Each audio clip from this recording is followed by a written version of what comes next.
Good afternoon, and thanks for joining us. Following 3 recent homicides, the province is re-examining its approach to crime in the community of Pelican Narrows. Come fall, the RCMP will rotate officers out of Saskatoon to Pelican Narrows and northeastern Saskatchewan. The Minister of Community Safety says this model has already been implemented in Cumberland House, Deschambault Lake, and Wollaston Lake. The Saskatchewan Marshal Service deployed to Pelican Narrows this week, doing proactive patrols and warrant apprehension.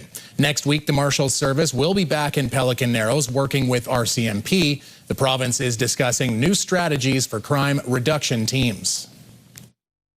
Seeing how we can have the crime reduction teams get up into Pelican Narrows, on sort of a semi-regular but still somewhat random basis and collect information to help them get deeper into the situation, drug trafficking that's happening in that community.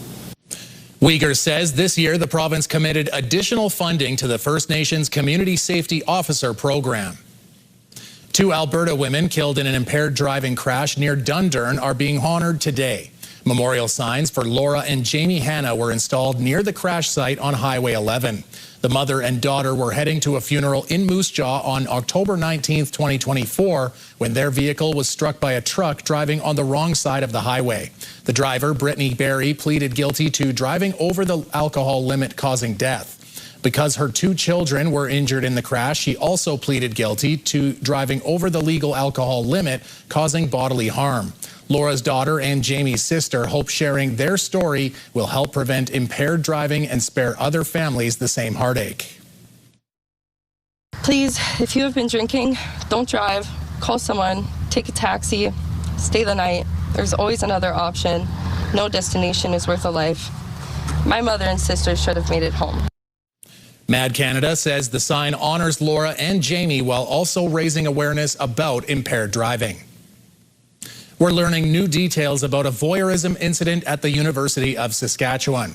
The university says the incident happened yesterday morning at a convocation ceremony at Merlis Belcher Place.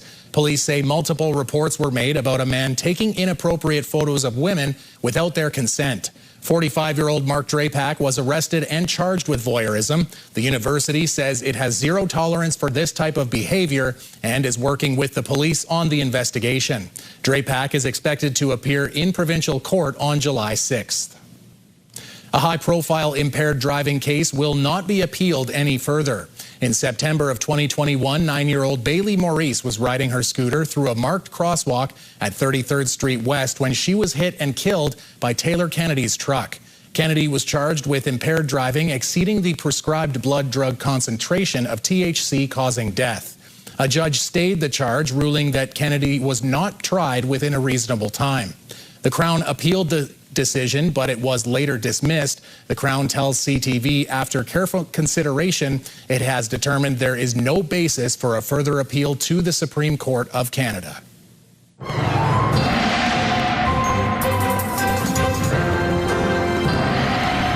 Okay, Jeff, big weekend weather coming up, and I think a little bit of wetness in the forecast, but what do we have in store? Well, exactly. There's some unsettled situations. There's an unsettled situation that we are dealing with, and by virtue of that, John, there might be some scattered showers. Now, we've got ourselves temperatures that are particularly warm down in southern Saskatchewan, but even warmer than seasonal as we take a look at Saskatoon and Prince Albert and the Battlefords.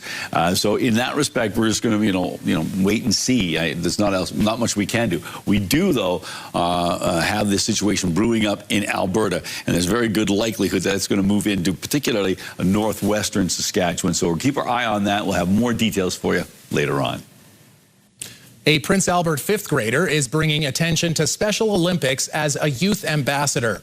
Riker Evanishan Menzies got involved with Special Olympics a few years ago after he was diagnosed with Duchenne muscular dystrophy, a condition that causes progressive muscle weakness. He hasn't let that get in the way of his love for sports, though, and he plays on a Special Olympics floorball team.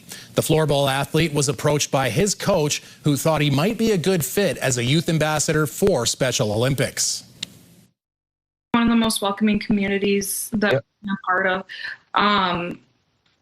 It's like ever since he's been there, everybody cheers on Riker, everybody cheers everybody on. You could just see the difference that the sport and the community has made.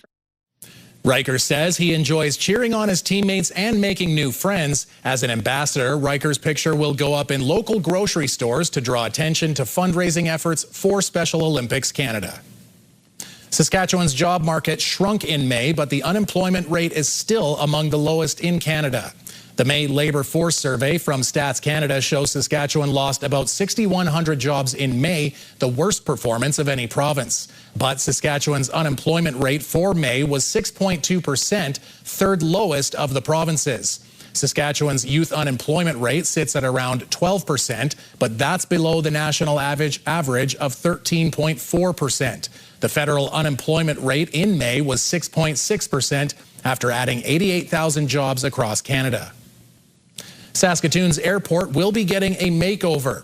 A portion of the arrivals area has been walled off for a complete renovation. Airport staff say the project is expected to be complete by late 2027.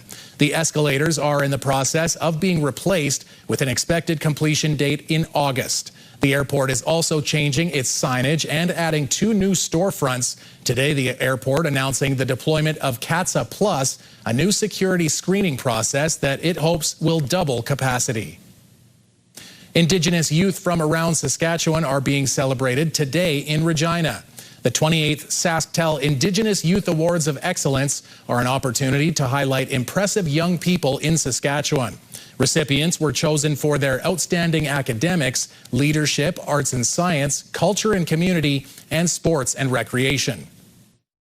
Great results in each of those categories, but also are still involved in their community, provide leadership and demonstrate leadership within their community. So these are really outstanding individuals that not only achieve what we're awarding them for, but they are really well-rounded individuals, and they're individuals from across the province. So we get applicants from across Saskatchewan. So it's quite an accomplishment to win this award. The 10 winners this year were split evenly, 5 between Regina and Saskatoon. 2 professors at the University of Regina's Johnson Shoyama Graduate School of Public Policy are raising questions about the new data center under development near Regina. Justin Longo and Margot Hurlbert have written a policy paper focused on digging into the benefits that the center will share with the province of Saskatchewan, along with partnership structures to consider, with Hurlbert using the example of Sask Polytechnic as a potential partner. I know that the hands-on learning and experience of seeing a data center and linking the services it's providing in data sovereignty and security in Canada, as well as our AI that we're running, actually seeing the technical pieces fit together is a really important learning opportunity for students. Hurlbert adds there are many more things that should be looked into being leveraged with the building of the data center. Bell Canada is the parent company of CTV News. Yorkton City Centre Park is playing host to Downtown Culture Fest. It runs every Thursday in June. Opening night celebrated Indigenous cultures. The park was busy with vendors, performances, educational experiences, and shopping. In the coming weeks, the city will celebrate the cultures of Ukraine, the Philippines, India, and Jamaica. We see babies in strollers, we see 80-year-olds with canes. It's just really like a family-friendly event, and we see all different ages coming together. And I think it's all about learning about the cultures that we live and work within, because our demographics in our community has changed so much, and it's an opportunity to learn and appreciate different cultures. This year is the 6th year of Downtown Culture Fest. When we come back, a youth writing workshop is looking for participants. Jasmine Pelche gets the details from Sage Hill Writing.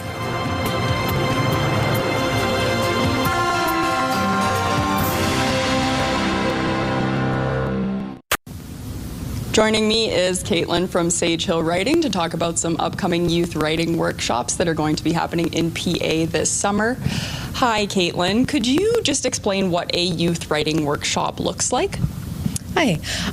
So this writing workshop runs in July, and it's a 5-day day camp style writing workshop where essentially, we have a group of kids between aged 11 and 15 who will work with a local Prince Albert writer to do group workshopping. They'll do lessons. They'll have time to do one-on-one feedback consultations with their instructor. And then we also have a guest writer who comes in who will spend half a day with the youth as well, so that they kind of get a different writer's perspective. And they work in various different genres throughout the week, so they can dabble in poetry, fiction, various things like that. You say there is a local PA writer who is going to be helping out at this workshop. Who is that? Could you tell us? Yeah, so the instructor for the Prince Albert workshop is Shauna Evely Harris. She's primarily a poet, and this will be her third year running the workshop. We basically get our instructors in 3-year cycles so that, you know, everyone gets a chance to work with this one writer if they would like to. The guest writer that will come in is Glenda Gertzen, and she actually used to work in media as well, I believe, but you know, is now focusing on working in writing YA novels. So we're hoping that that approach will be particularly interesting to people who would be reading her work. We have youth workshops in some other cities, like we've got one in Saskatoon, one in Regina, and then we've also got 2 online ones. One of them, again, is for young writers 11 to 15, and the other is for writers who are 14 to 18. So if you're too old for the Prince Albert program, you could try that online teen program. Oh, that sounds very cool. For kids that age, how is it beneficial or even important to learn writing skills that help you think outside the box like that? I think it's very important. You know, we've had people go through this program who haven't pursued careers in writing at all, but they've gotten back to us that they've really, really developed those skills. They've become better writers, they've been better communicators, they've done better in their future workplaces, they've done better in school. We've got other people who've gone through the program who have told us that it has really, really helped them in their pursuit of creative writing. We've got one student who went on to win like national spoken word poetry championships. We have another student who became Saskatoon's Youth Poet Laureate. So it can really make a difference in helping kids figure out if this is something that they want to pursue, and whether or not they do, to develop those good communication skills, good ways of, you know, seeing things from multiple perspectives, just those things that help us in life in general. If someone watching this knows a kid who might have a passion for writing, where can they go to find out more information about this program or any of the other programs that you have? They can go to our website, which is sagehillwriting.ca. And the other thing is that the youth program is completely free. We have funding from local grants, such as the Prince Albert and Area Community Foundation, as well as Provincial Grant Community Initiatives Fund, and we're also funded by Sask Arts, Sask Culture, and private donations. Is there anything that we didn't talk about that it's important to get across? I think one of the other things that this program does for young writers that's we hear again and again from them has been particularly impactful and important, is that kids who come to this program find other kids like them, other kids who are interested in writing, who like to read, that sort of thing. It has an effect of helping them build a community. Writing is a very solitary exercise normally, and suddenly you find this group of creative peers that you can bounce ideas off of and get feedback from, and we've seen people build lifelong friendships and connections from this program. Sounds very rewarding. Thank you for coming in and sharing some details about that with me. Oh, thank you. Jeff's got your weekend weather forecast coming up next. And Manitoba responds to a rise in drug overdoses, but do healthcare workers think it's enough?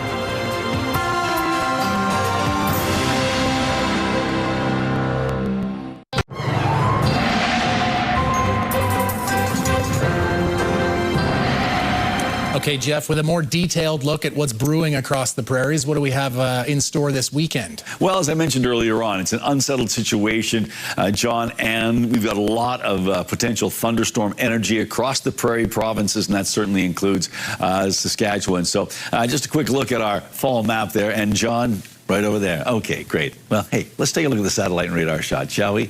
I had enough of John for today. Anyhow, just wanted to point out this situation is already brewing up in Alberta.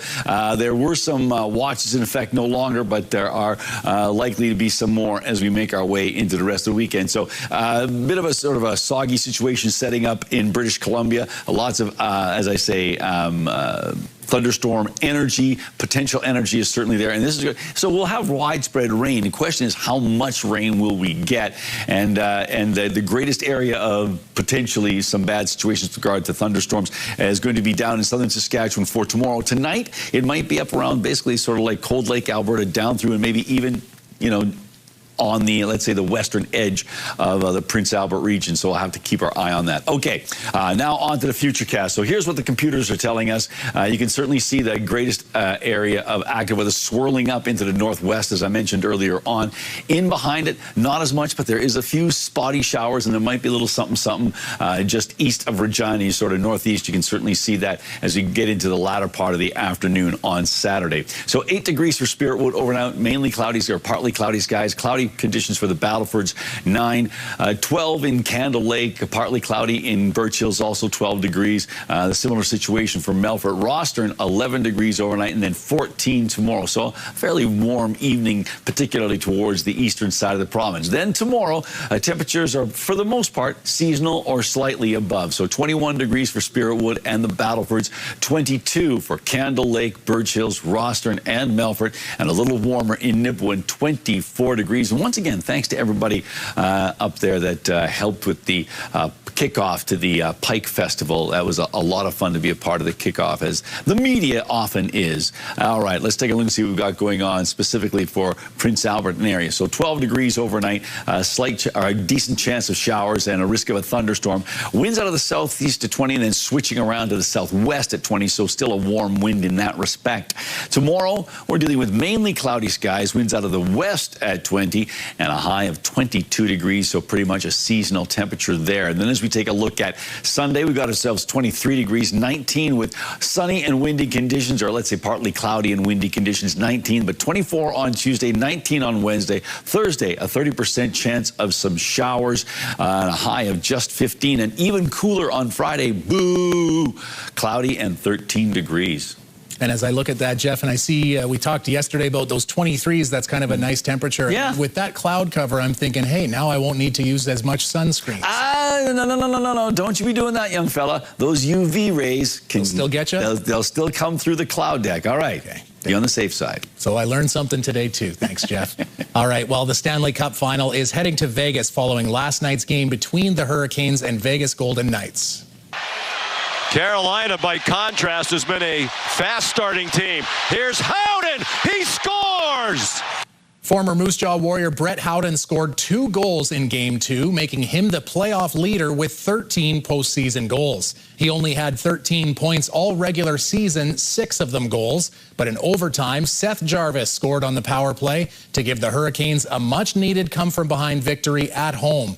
Vegas defender Braden McNabb left the game halfway through the first period after taking a puck to the face and is questionable to return. The series is tied at 1-1 with Game 3 in Vegas tomorrow night. Do you have a community event you would like to promote? Or maybe you'd like to draw attention to your organization. Let your local CTV station help you spread the word. Contact us at 306-922-6020 or email panews@ctv.ca.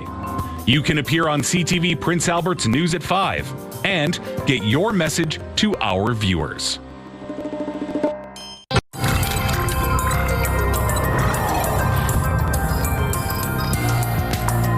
Frontline healthcare workers in Manitoba are struggling to respond to a surge in drug overdoses driven by a wave of deadly opioids. This week, Manitoba's government announced more funding to address the crisis, but critics say it's not enough. CTV's Alex Karpa reports.